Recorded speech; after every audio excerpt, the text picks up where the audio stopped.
গৃহমন্ত্ৰী অমিত শ্বাহৰ অসম ভ্ৰমণৰ বিৰোধিতাৰে নাজিৰাত টাই আহোম যুৱ পৰিষদ অসমৰ কলা পতাকা প্ৰদৰ্শন।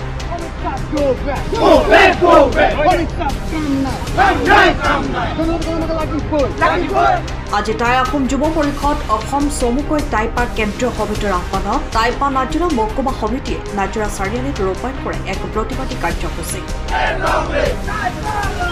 Long live, long live! No rest, no rest! No rest, no rest! Go back! Go back, go back! Go back! Go back!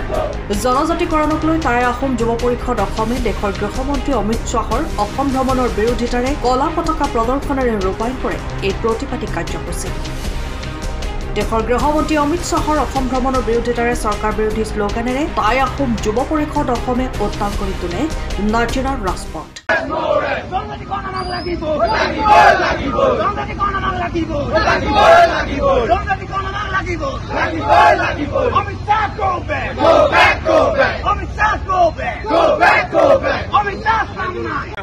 Tai আহোমকে ধৰি 6 জনগোষ্ঠীক সমাবেশিত জনজাতিকৰণ কৰিম। কিন্তু অতি পৰিতাপৰ বিষয়ে তেখেতে 3বাৰকৈ প্ৰধানমন্ত্ৰী হ'ল, অসমত 2বাৰকৈ চৰকাৰ গঠন হ'ল, অসমৰ ৰাইজে বিশেষকৈ 6 জনগোষ্ঠীয় ৰাইজে ব্যাপক ৰূপত তেওঁলোকক জনসমৰ্থন প্ৰদান কৰিলে। কিন্তু তাৰ পাছতো আজি আমি দেখিছো তেখেতসকলে আমাৰ প্ৰতিশ্ৰুতি প্ৰদান কৰা নাই। আৰু এইবাৰ আমি 4 জানুৱাৰী তাৰিখে অসম বিধানসভা আৰু অসম সচিবালয় ঘেৰাও কৰি আমি এটা কথা স্পষ্ট কৰি দিছিলো যে যিখন বৰ্ষাকালীন অধিৱেশন সাংসদৰ হৈ গৈছে, সংসদৰ এই বৰ্ষাকালীন অধিৱেশনতে 6 জনগোষ্ঠী জনজাতিকৰণৰ বিধেয়কখন উত্থাপন কৰি আইনত পৰিণত কৰিবৰ কাৰণে আমি দাবী জনাইছিলো আৰু আমি ডেডলাইন বান্ধি দিছিলো। ইতিমধ্যে যিহেতু বৰ্ষাকালীন অধিৱেশনত আমাৰ এই 6 জনগোষ্ঠী জনজাতিকৰণৰ বিধেয়কখন উত্থাপন কৰা নহল, সেইবাবে এতিয়াৰ পৰা অসমত প্ৰত্যেকটো গৃহমন্ত্ৰী আৰু প্ৰধানমন্ত্ৰী অসম ভ্ৰমণ আমি বিৰোধিতা কৰিম আৰু প্ৰত্যেকটো ভ্ৰমণৰ বিৰোধিতা কৰি আমি প্ৰতিবাদী কাৰ্যসূচী ৰূপায়ণ কৰিম। আজি যোৱাকালি অসমলৈ ভাৰতবৰ্ষৰ গৃহমন্ত্ৰী শ্ৰীযুত অমিত শ্বাহ ডাঙৰীয়া আহিছে। আমি সাধাৰণতে গৃহমন্ত্ৰীগৰাকী আহিলে বা প্ৰধানমন্ত্ৰীগৰাকী আহিলে আমি উৎফুল্লিত হ'ব লাগে, আমি আদৰণি জনাব লাগে, কাৰণ তেখেতসকলে উন্নয়নৰ বতৰা লৈ ৰাজ্যখনলৈ আহে। কিন্তু আমি অতি অনিচ্ছা সত্ত্বেও অতি দুৰ্ভাগ্যজনকভাৱে আমি কিন্তু আজি আন্দোলন কৰিবলগীয়া হৈছে, তেওঁলোকক ধিক্কাৰ দিবলগীয়া হৈছে, কাৰণ তেওঁলোকে বাৰে বাৰে আহি অসমত মিছা কথা কয়। গতিকে মিছা কথা ক'বলৈ আৰু প্ৰধানমন্ত্ৰী গৃহমন্ত্ৰী অসমলৈ অহাৰ প্ৰয়োজন নাই, মিছা ঢাক ঢোল বজোৱাৰ তেওঁলোকৰ প্ৰয়োজন নাই। এতিয়াৰ পৰা অসমলৈ যেতিয়াই দেশৰ গৃহমন্ত্ৰীগৰাকী আৰু দেশৰ প্ৰধানমন্ত্ৰীগৰাকী আহিব, তেতিয়াই আমি টাই আহোম যুৱ পৰিষদে তীব্ৰ আমি প্ৰতিবাদী কাৰ্যসূচী গ্ৰহণ কৰিম।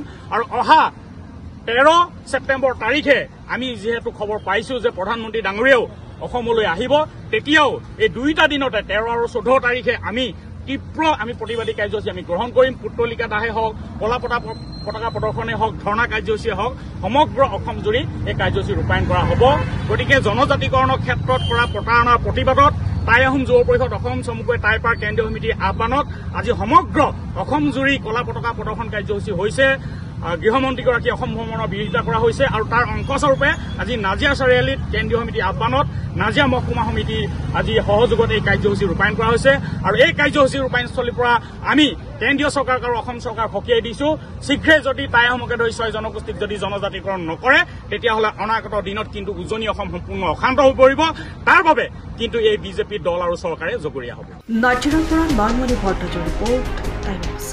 আপুনি ঘৰখনত জাপানী চৌকাত দৰ্জা, খিৰিকী, গ্ৰিল, গেট আদি লগাব বিচাৰে নেকি, যিবোৰ দীৰ্ঘদিন অটুট থাকিব? তেন্তে পলম নকৰিব, আমাৰ বিপণীলৈ আহক। যোৰহাটৰ একমাত্ৰ আমাৰ বিপণীত এনে উন্নত সামগ্ৰী উপলব্ধ। এই মেচিনটোৱে বেণ্ড কৰা হয়, দৰ্জা, চৌকাত আৰু উইণ্ডো বনোৱা হয়, বাকী আমাৰ গেনলাইজত হয়। এইবিলাক আমাৰ ঠিকনা শ্ৰীৰাম এলুমিনিয়াম চেণ্টাৰ, DCB তিনিআলি, তৰাজান, যোৰহাট 785006। যোগাযোগৰ নম্বৰ 8638967754 অথবা 9401552548। পাল্লা বনোৱা আছে, গেলমেনাইজৰ হয়, এইটো প্ৰেছ ষ্টীল বুলি কয়, গেলমেনাইজৰ উইণ্ডো হয়। ইয়াত ষ্টীলৰ এইবিলাক গ্ৰিল দিয়া আছে, এক্সট্ৰাকে গ্ৰিল প্ৰয়োজন নাই, গ্ৰিল চব লাগি গৈছে। আৰু এইফালে মস্কিটো নেটো দিব পাৰে, এইটো মস্কিটো নেট, এইফালে বেক চাইডে মস্কিটো নেটৰ পাল্লা আছে। পকাত নি পিনে ঘৰটো আৰম্ভ কৰোঁতে লৈ যাবলগীয়া হয়, তেতিয়া পকাত দি দিলে মানে ইয়াত ঢেলাই সোমাই যাব, মছলা সোমাই যাব, বালি মছলাটো ভৰাই দিলে মানে মজবুত হৈ যাব। ইয়াৰ সময়ৰ খবৰ সময়ত পাবলৈ ফ'ল' কৰক টাইম অফ আছাম।